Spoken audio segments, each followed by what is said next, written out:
it's an honor to have a very, very special person. I've dealt with him for a long time, Benjamin Netanyahu, Prime Minister of Israel. And we had lunch together, we had meetings together, staff, and I think we've come up to some pretty good solutions and conclusions. And we'll be working a little bit after this, and then I assume you're going back home. Yes, sir. This is a quick stop, in and out. But we appreciate you being here, and we are a friend of Israel, as you know. I would say that I'm by far the best president that Israel has ever even thought of seeing. And it's an honor to be so, and to be so thought of. Many friends in Israel, they are not in an easy area. It doesn't go easy, but we are helping them. And likewise, they've been helping us very much. And so we'll see how it all works out. But we had great discussions today, I think, on the obvious subject of Iran, and also the less obvious subject with respect to Israel, and that's trade. And I think the Prime Minister is going to tell you a little bit about trade and what they're doing for the United States. So I want to thank you all for being here. Thank you very much. And thank you. Benjamin, thank you very much. Thank you, Mr. President. Thank you, Don. Thank you. Mr. President, I want to first thank you for inviting me again to the White House. You've been a remarkable friend of the State of Israel. You stand by us. You're standing with us. You are a great, great champion of our alliance. And you actually do the things that you say you do. And I think that people respect that enormously. I certainly do, and the people of Israel do. And I think the Jewish people do as well. We just saw your representative in the Department of Justice fighting anti-Semitism, standing up for Israel in international forums.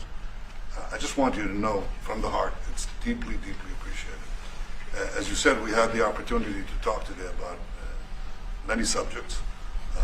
First, if I can mention tariffs, it's a subject of some interest today. I can tell you that I said to the President a very simple thing. We will eliminate the trade deficit with the United States. We intend to do it very quickly. We think it's the right thing to do. And we're going to also eliminate trade barriers, a variety of trade barriers that have been put up unnecessarily. And I think Israel can serve as a model for many countries who ought to do the same. I recognize the position of the United States. It says, you know, we're allowing other countries to put tariffs on us, but we don't put tariffs on them. And, you know, I'm a free trade champion, and free trade has to be fair trade.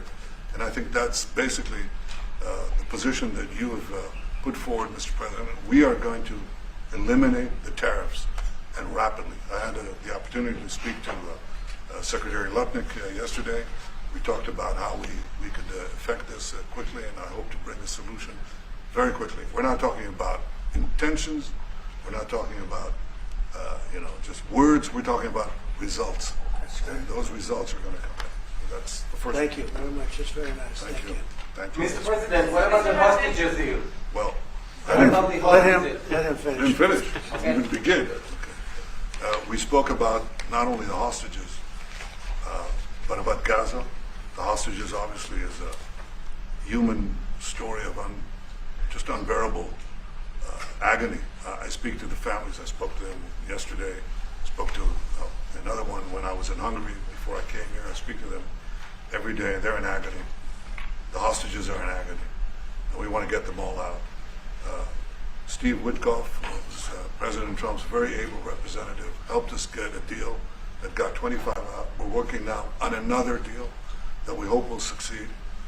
And we're committed to getting all the hostages out, but also eliminating the evil tyranny of Hamas in Gaza, and enabling the people of Gaza to freely make a choice to go wherever they want. I mean, they should have that choice.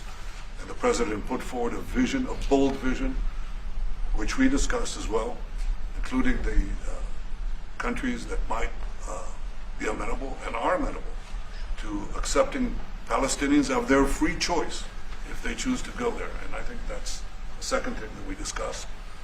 But the hostages came right on top. We also discussed the situation in Syria.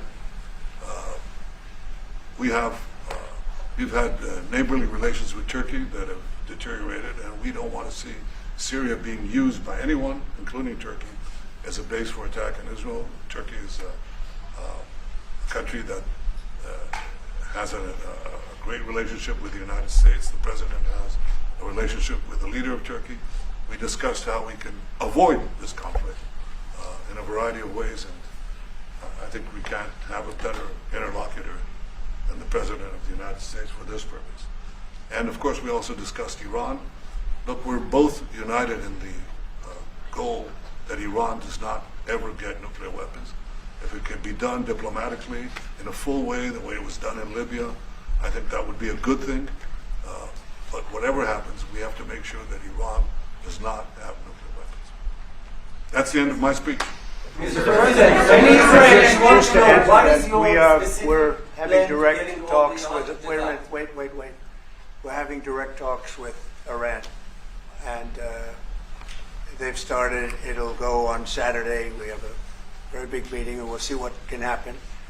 And I think everybody agrees that doing a deal would be preferable to doing the obvious.